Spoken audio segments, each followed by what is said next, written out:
আসসালামু আলাইকুম প্রিয় দেশবাসী। বৈষম্য বিরোধী আন্দোলনে শহীদ আবু সাঈদ সহ সকল শহীদদের আত্মার মাগফিরাত কামনা করে তাদের পরিবারের প্রতি সমবেদনা জ্ঞাপন করে আপনাদের মাঝে হাজির হলাম। তাদের এই প্রচেষ্টা, তাদের এই চাওয়া পাওয়া বাস্তবায়ন করতে অবশ্যই দেশের ঊর্ধ্বতন কর্মকর্তা যারা রয়েছেন তাদের বদ্ধপরিকর হতে হবে। এই সকল ছাত্রদের মনের কথা, মনের ব্যথা, তাদের চাওয়া পাওয়া যদি ঊর্ধ্বতন কর্মকর্তারা মন থেকে তারা না বুঝতে পারেন, তাহলে তাদের এই প্রচেষ্টা এতগুলি প্রাণের প্রতি অমর্যাদা করা হবে। দেখুন, সব ছেলেপেলেই তো আর মেধাবী হয় না। গ্রামে বা শহরে এমনও অনেক ছেলে মেয়ে আছে যাদের পিতামাতার আয়ের উৎস খুবই নগণ্য, অথচ ছেলেটা খুব মেধাবী, যার কারণে পিতামাতা অনেক কষ্ট করে, অনেক পরিশ্রম করে, খেয়ে না খেয়ে ছেলেটাকে উচ্চতর ডিগ্রি নেওয়ার জন্য কতই চেষ্টা করে তারা। আবার ওই সকল ছেলে মেয়েরাও দুবেলার খাওয়ার একবেলা খেয়ে, দিনে দু একবার করে খেয়ে, কোনো মতো খেয়ে তারা তাদের ছাত্রজীবন শেষ করে, ভালো রেজাল্টও করে। কিন্তু যখন একটা ভালো কর্মে যোগদান করতে না পারে, তখন দেশের লোকও মনে করে না, আসলে মেধাবী না। পিতামাতারও আর কষ্টের শেষ থাকে না, ওই ছেলেটারও কতটা যে সে কষ্টে থাকে সে ছাড়া আর কেউ বোঝে না। একটা এমএ পাস ছেলে, সে হাত খরচের জন্য 200 টাকা নিয়ে বের হতে পারে না, অথচ সাধারণ ডে লেবার যারা ছেলেরা কাজ করে, সারাদিন কাজ শেষে 500-1000 টাকা কামাই করে বিকেলে বন্ধুদের সাথে আড্ডা করে 200-100 টাকা খরচ করতেছে, তার কোনো সমস্যা হচ্ছে না। অথচ একটা এমএ পাস ছেলে, তার কোনো কামাই না থাকার কারণে, রোজগার না থাকার কারণে সে বন্ধুদের সাথে ঘুরতেও পারছে না, কিছু টাকাও পয়সাও খরচ করতে পারতেছে না। এত বেদনা নিয়ে অনেক ছেলেমেয়েরা তো তারা সে কষ্টের কারণে অনেক ভুল সিদ্ধান্ত নিয়ে ফেলে, আত্মহত্যা পর্যন্ত করে ফেলে। এই জন্য তাদের যে আন্দোলনটা ছিল, তাদের এই মনের চাওয়া পাওয়াটা বুঝে, তাদের এই আন্দোলনের প্রতি সম্মান রেখে, শহীদদের রক্তের প্রতি সম্মান রেখে তাদের মর্যাদাটা যথাযোগ্য দেওয়ার জন্য ঊর্ধ্বতন কর্তৃপক্ষ সকলের প্রতি আমার বিনীত আবেদন থাকবে। আর ছাত্ররাই দেশের সম্পদ। এই ছাত্রদের সুন্দর করে গড়ে তোলার জন্য দায়িত্ব আমাদের সবার। পিতামাতা, অভিভাবক, শিক্ষক সবার দায়িত্ব রয়েছে। কিন্তু দুঃখ করে বলতে হয়, শিক্ষকরা ছাত্রছাত্রীদের গড়ে তোলবার মতো পরিবেশ অনেকটা ক্ষুণ্ণ হয়েছে। আমি একজন মাস্টার ট্রেনার, অনেক শিক্ষকের সাথে আমার কথা হয়। সবাই বলে যে স্যার, আগে ছাত্রদেরকে শাসন করা হতো, তাদেরকে এমনকি প্রয়োজনে বেত্রাঘাত করা হতো। অভিভাবকরা বলে যেত যে স্যার, আমার ছেলে দিয়ে গেলাম, আপনার যা খুশি আপনি করবেন, ছেলেটাকে মানুষ করে দেবেন। অথচ সেই সকল ছাত্ররা মায়ের পিঠ খেয়ে তারা একসময় ভালো মানুষ হয়ে যেত। আর এখন শাসন ক্ষমতা না থাকায় ছেলেরা আর মানুষ হতে পারতেছে না, ধূমপান মাদকের সাথে জড়িয়ে পড়ছে।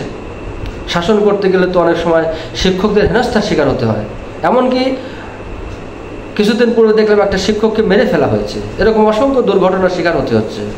অভিভাবকরা শিক্ষকদের উপর চড়া হয়ে যায়, গালবন্ধ করে।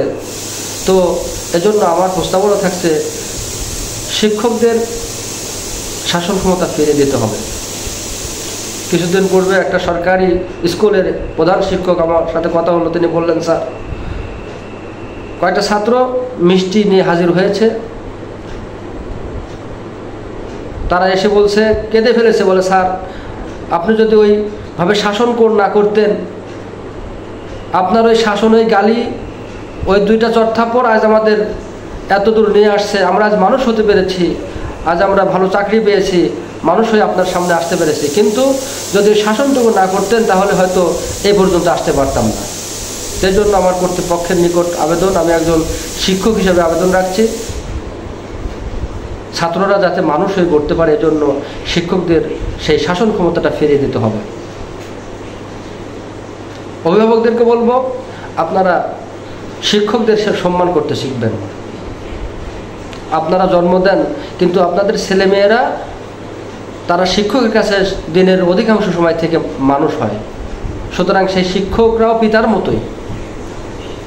অতএব শিক্ষকদের প্রতি অভিভাবক যারা আছেন তারাও আগের অভিভাবকদের মতো হবে, ইনশাল্লাহ আপনার ছেলেমেয়েরা মানুষ হয়ে যাবে। আর আরেকটি বিষয় বলছি,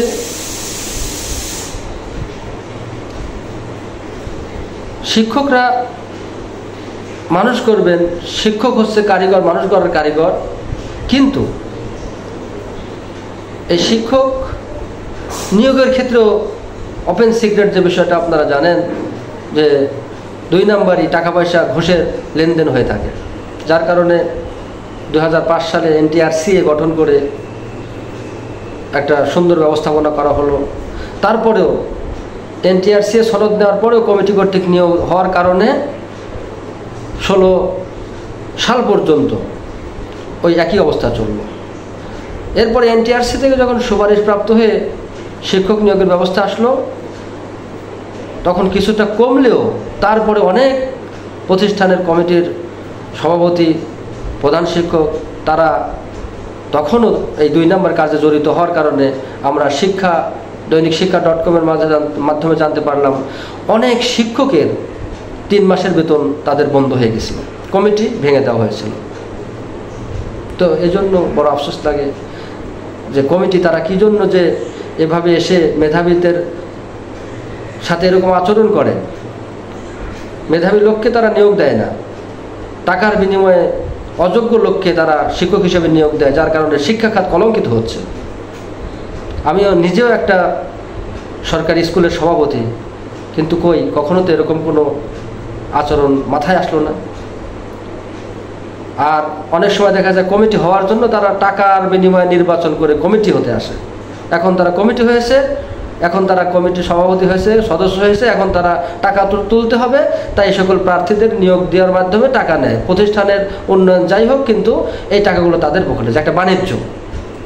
কর্তৃপক্ষের নিকট আমি সদয় দৃষ্টি কামনা করছি, এই বিষয়গুলো দেখবেন। আর আমি অনুরোধ রাখবো, ভুক্তভোগী ছাড়া এগুলোকে বোঝে না। আমি অনুরোধ রাখবো, যদি আমাকে শিক্ষা মন্ত্রণালয়ের দায়িত্বে বসানো হয়, আমি শিক্ষা খাত সুন্দর করে সাজানো, শিক্ষকদের সুবিধা দেখা, শিক্ষকদের দুঃখ দুর্দশা বোঝা, ছাত্রদের সুন্দর করে গড়ে তোলা, মেধাবী গড়ে তোলা, সে বিষয়ে আমি আশা করি সুন্দর একটা অবস্থান করতে পারব। প্রসঙ্গে করে বললাম আর কি, যারা দায়িত্বে থাকবেন তারা যেন এই কথাটা মাথায় রাখেন। আর NTRCAর মাধ্যমে নিয়োগ হয়েছে এক জেলা থেকে অন্য জেলায়, মাশাআল্লাহ আমার তো নিজের জেলাতেই হয়েছে, কিন্তু এই পঞ্চগড় থেকে চট্টগ্রাম, সিলেট, এত দূরে দূরে নিয়োগ। আমাদের মাথায় রাখা দরকার, একটা NT লেভেলের টিচারের বেতন 11 কোটি মাত্র 12,500 টাকা, বাসা ভাড়া 1,500 টাকা, চিকিৎসা ভাতা, কিন্তু 10% কর্তন শেষে আর 13,000 টাকাও তার উঠানো সম্ভব হয় না। তাহলে এই সামান্য টাকা দিয়ে সে কিভাবে চলবে বর্তমান বাজারে?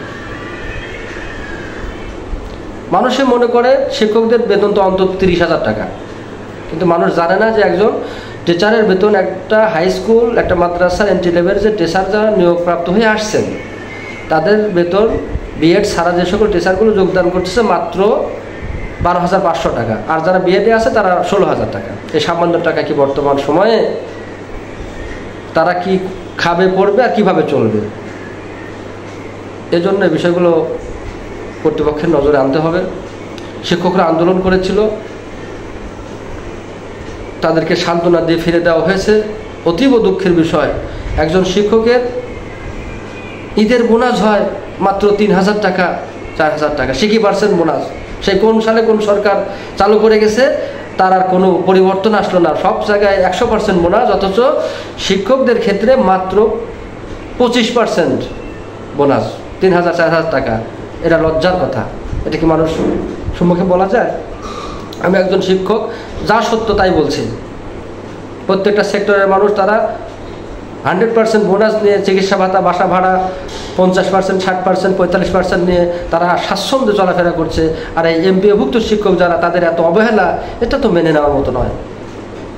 এজন্য কর্তৃপক্ষের নিকট আমার আকুল আবেদন, আপনারা এই বিষয়গুলো নজরে আনবেন, তাহলে শিক্ষকরা সুন্দরভাবে ছাত্রদের পাঠদান করতে পারবে। আর মেধাবীদেরকে সুযোগ দিতে হবে, মেধাবীদেরকে নিতে হবে। কোনো টাকার বিনিময়ে অযোগ্য ব্যক্তিকে শিক্ষক হিসেবে নেওয়া যাবে না, বা কোনো কর্মে নেওয়া যাবে না। আর আমার যদিও এটা বলা হাস্যকর, তবু বলছি যে যদি আমাকে শিক্ষা মন্ত্রণালয়ের দায়িত্বে বসানো হয়, আমি ছাত্রছাত্রীর পড়ার মান উন্নয়ন, শিক্ষকদের উন্নয়ন এবং যোগ্যতা সম্পন্ন নাগরিক গড়ে তোলার জন্য যা কিছু করণীয় আমি সব করব, এটা আপনাদেরকে আমি ওয়াদা দিলাম। এটা আমি আপনাদেরকে ওয়াদা দিলাম। কিন্তু তা তো হবে না জানি, কিন্তু যারা আসবেন এই জায়গায়, কত মন্ত্রী দেখলাম, কত আফসোস, হাজার হাজার লক্ষ লক্ষ শিক্ষক যেখানে সম্মেলন করলো, তাদেরকে ঘরের মধ্যে ডেকে নিয়ে মাথায় হাত বুলিয়ে দিয়ে বিদায় করে দেওয়া হলো, অথচ ঈদের মধ্যে 100% বোনাসটাও তাদের কপালে জুটলো না। এত বড় বাটপারি করা হলো এই শিক্ষকদের সাথে, প্রতারণা করা হলো।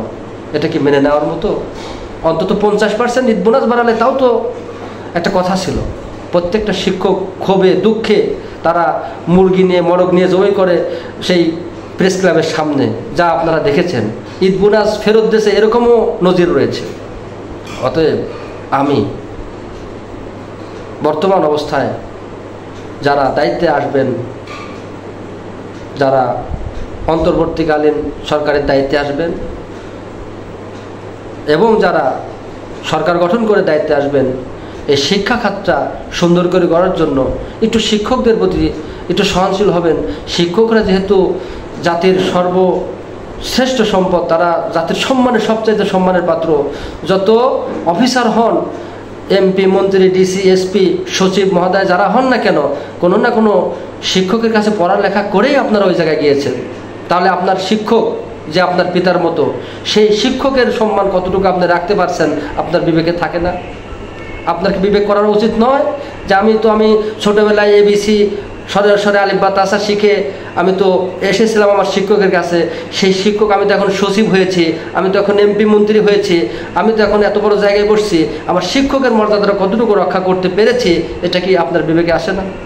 এই জন্য আমি ঊর্ধ্বতন কর্তৃপক্ষ যারা আছেন তাদের কাছে সবিনয় অনুরোধ করবো, আমি একজন শিক্ষক হিসাবে বিনয়ের সাথে অনুরোধ করব, ছাত্রদের, মেধাবীদের যথাস্থানে যথাযথ মর্যাদা দিতে হবে এবং এই ছাত্র গড়ে তোলার কারিগর যারা শিক্ষক, তাদের যথাযথ মর্যাদা দিতে হবে এবং অভিভাবক যারা আছেন তারাও আপনারা শিক্ষকদের প্রতি যথাযথ মর্যাদা শিখবেন এবং শিক্ষক যারা আছেন তারা, আমি তাদেরকেও বলছি, অবশ্যই তারা নিষ্ঠার সাথে, দায়িত্বের সাথে আপনারা সবাই কাজ করবেন, জাতি গড়ার জন্য কাজ করবেন। আপনারা সবচাইতে বড় ব্যক্তিত্ব এই সমাজের, আপনাদের মাধ্যম যে এই জাতির সমস্ত সন্তানেরা গড়ে ওঠে। অতএব আপনারা যদি সুন্দরভাবে তাদের শিক্ষা দেন, অবশ্যই তারা আপনার কথা বলবেই।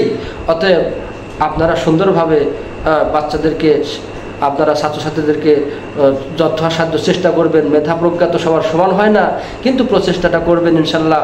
এতে করে আমাদের দেশের উন্নয়ন হবে, যোগ্য নাগরিক তৈরি হবে, এই প্রত্যাশা ব্যক্ত রেখে সবার প্রতি আমি শুভকামনা করে বিদায় নিচ্ছি। আসসালামু আলাইকুম ওয়া রাহমাতুল্লাহ।